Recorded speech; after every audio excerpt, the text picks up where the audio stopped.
Hello and welcome to the Cofinitive One to Watch podcast, which showcases local people, companies, and the things that they create. Cambridge is the heart of innovation and entrepreneurship in the UK, and we hope to celebrate the ones to watch in the greater Cambridgeshire area. Follow the hashtag One to Watch across social media and join in the discussion at cofinitive.com/one to watch. Hi there, my name's Dan. I'll be hosting the show today, and I'm here with Shiraz Unasor, CEO of CorrosionRADAR. So Shiraz, could you just give us a bit of an introduction to yourself and also CorrosionRADAR? What do you do exactly? Hi, so as you just mentioned now, I'm Shiraz Unasor. I'm the CEO of CorrosionRADAR. CorrosionRADAR, we are developing a new technology and game-changing technology for the corrosion management, and corrosion is a big industrial problem. It costs the world more than £2 trillion a year, and that is more than 3% of the global GDP. Okay, fascinating. Is anyone else out there doing this right now?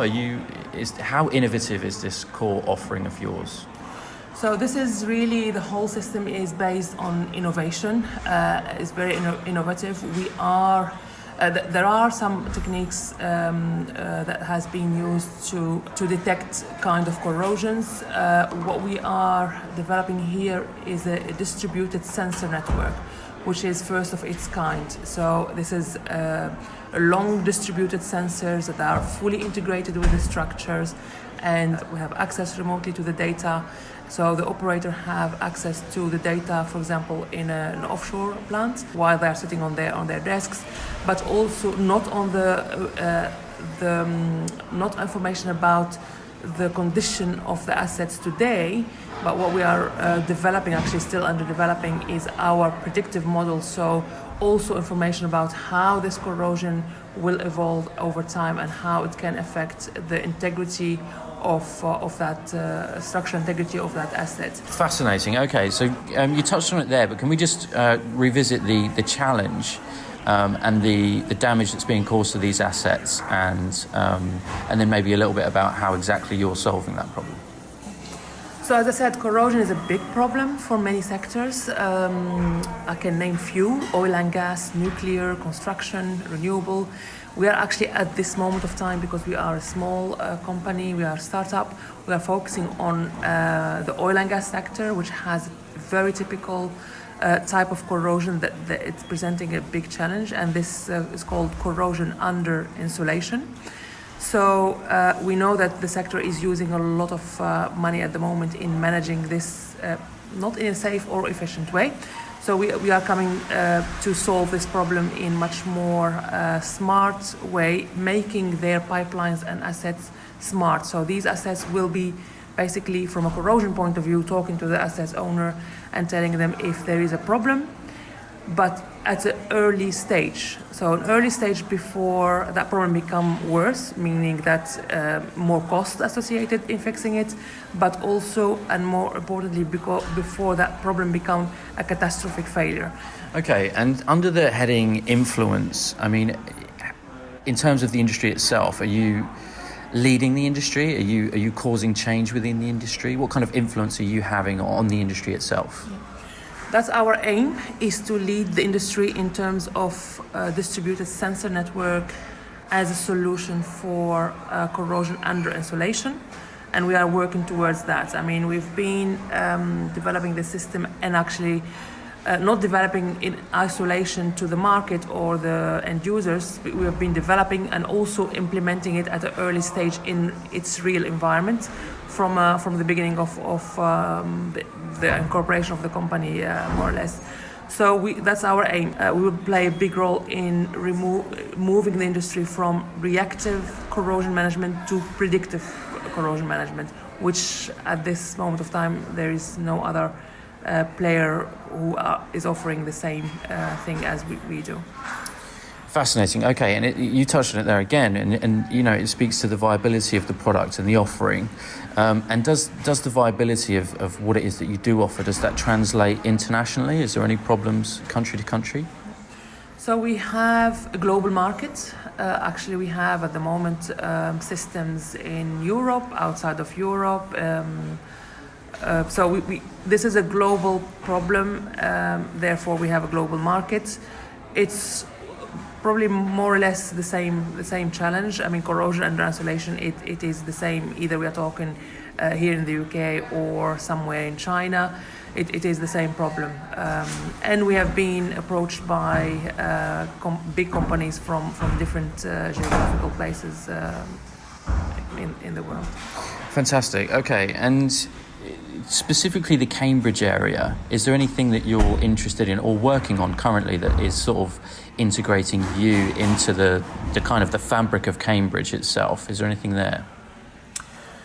Yeah, I have to say we are spin out of Cranfield University, but we are based both in Cranfield and Cambridge. And part of the reason why we are based in Cambridge is there is an ecosystem from the entrepreneurship point of view, and from also taking a concept, a new idea from that stage to implementation and make it a successful commercial product. So that is from the type of people you can meet in Cambridge, the events that are organized in Cambridge that they have a lot of. For me, they have a lot of advantage in terms of you feeling not alone in this journey. So being in Cambridge for me means that we are in an ecosystem that is very supportive and very inspirational. Fantastic. Okay, so this episode of the One to Watch podcast is actually very special because you actually appear on the list twice. Once with CorrosionRADAR as the CEO, as a person, and then CorrosionRADAR appearing as a company as well. So I'd just like to talk about you a little bit actually as well. What's your background, Shiraz? So my background, it's in mechanical engineering. I did a PhD in developing new technology for inspecting cracks in pressure vessels. Then I moved here to Cambridge. Actually, I did my PhD in France, moved to Amsterdam to develop new technology in the same sector, same technology focus. Then I moved to Cambridge, where I worked for the Welding Institute or TWI, and actually my role also was to develop new technology and implement it in for different sectors, not a sector focus, but for different sectors. And before I left TWI, I was leading a big program called Structural Integrity Research Foundation, a 150 million program. Is really a collaboration between government, industry, and university to take ideas from idea stage to implementation. Then I wanted to follow up an old dream of becoming entrepreneur and really leading something to the market and leading something myself.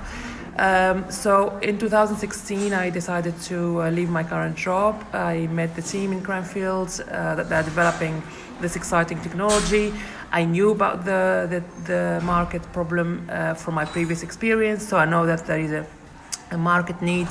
And when I saw the technology, I just decided this is my opportunity to take it forward as an entrepreneur and take this forward to the market and make an impact.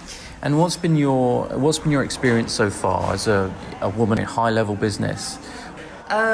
Being a woman in my sector, I mean, entrepreneurship plus oil and gas plus mechanical engineering, I tick all the boxes in sectors where you don't see a lot of women. I find this is a pity. I think we need to do a lot to encourage role models and also more women in male-dominated sectors as the one that I am in, which is oil and gas or energy in general. Absolutely. Okay. And I suppose as we're sort of rounding out here, is there a message or an idea that you'd like to leave us with? Like what are you working on now? What's the most important thing to you when you go back to your desk? Being a CEO, I think everything is important. Make a good product that people believe in and buy and make a huge impact in their life. Most importantly, you have the cash flow, so that's from investment, from the clients, from collaboration that you do with different bodies and institutions and companies. So as a CEO, I think a lot of things going in parallel, but the most importantly is really to enjoy the journey. That's what I can say. Okay, thank you so much for your time. Thank you. Thank you for listening to the Cofinitive One to Watch podcast. Do keep an eye on the hashtag One to Watch across social media. For more information regarding the company, person or thing mentioned in this episode, please visit cofinitive.com/one to watch, where we'll be showcasing innovation and entrepreneurship every week. You can submit your own company, person or thing to be considered as a one to watch, and in true Cambridge spirit, you can also nominate others too. Please do subscribe or check back regularly for new episodes and join the discussion at cofinitive.com.